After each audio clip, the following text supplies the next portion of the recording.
எண்ணெய் காஞ்சி கொடுத்து கடுகு போட்டுக்கிறேன்.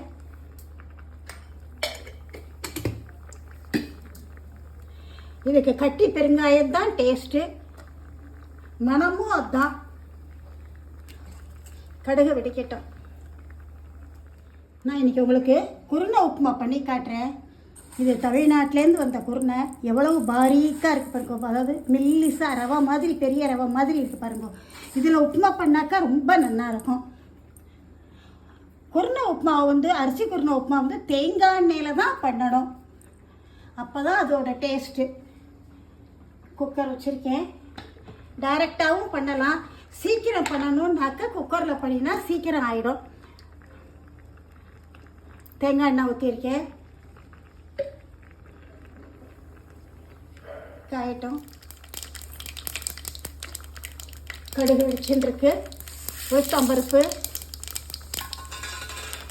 இதுக்கு வேறு மிளகா சரி கிடையாது, பச்சை மிளகா தான் போடணும். ரெட்டு மிளகா வேண்டாம், பச்சை மிளகா போட்டால் தான் டேஸ்ட்டு. கறிப்பத்தா, கருவேப்பிலை.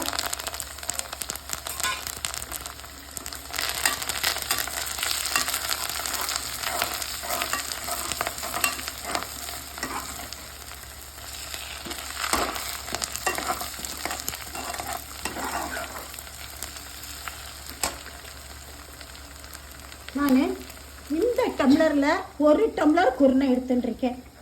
1 டம்ளருக்கு 3 டம்ளர் தண்ணி விடணும். இந்த டம்ளர் பெரிய டம்ளர், இது 250 மில்லிகிராம் பிடிக்கும். இது 250 கிராம், மில்லிகிராமில் கிராம், 1/4 கிலோ. இதுக்கு 3 டம்ளர் தண்ணி அளந்து வச்சுட்டுருக்கேன். அதை ஊற்றுறேன்.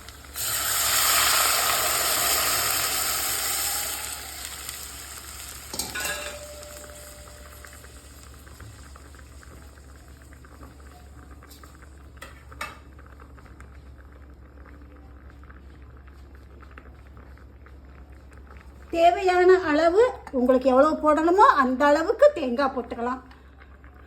ஏன்னா தேங்காய் எண்ணெயில் தான் பண்ணுறோம் இது, அதனால் தேங்காய் ரொம்பவும் போடணுங்கிற நெசசிட்டி இல்லை. அதுக்காக போடாமையும் இருக்க முடியாது. தேங்காய் போட்டால் தான் அது டேஸ்ட்டாக இருக்கும்.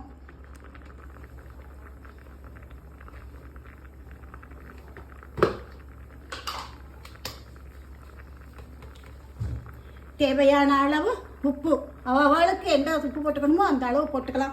கம்மியாக இருந்தால் பரவாயில்ல, மறுபடியும் போட்டுக்கலாம். ஜாஸ்தியாக எடுத்துனாக்கா நல்லா இருக்காது. தண்ணி காயட்டும். 2 நிமிஷம் தண்ணி நல்லா காயிறது. இப்போ இந்த குருணையை போட்டு விடுறேன்.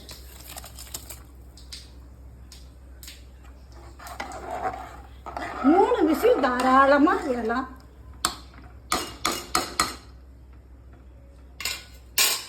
போட்டாச்சு. இப்போ குக்கரை மூடிடுறேன். 3 விசில் விட்டதுக்கப்புறம் காட்டுறேன். நான் கொதியும் வந்துடுத்தோ, சீக்கிரம் ஆகிடும். குக்கரை ஓசை அடங்கிடுத்தோ.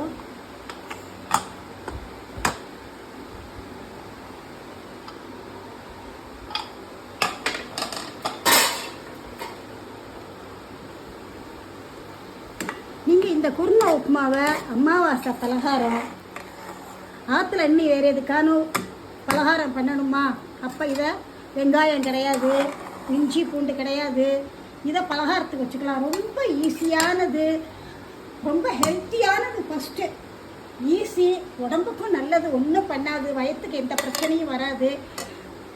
இதோட ஒஸ்து பண்ணி தொட்டுக்கலாம், தேங்காய் சட்னி அரைச்சி தொட்டுக்கலாம், மிளகா பொடியோடையும் தொட்டுக்கலவா இருக்கா. ஆறினா உதிரியாக ஆகிடும். புளி மிளகா எல்லாம், இதுக்கு புளி ஒன்றுமே வேண்டாம். நான் உப்பு உரப்பு எல்லாம் நிறையா போட்டிருக்கேன்.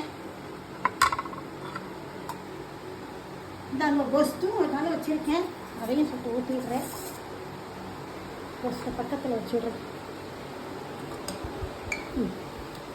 கொஸ்தும் வச்சுருக்கேன்.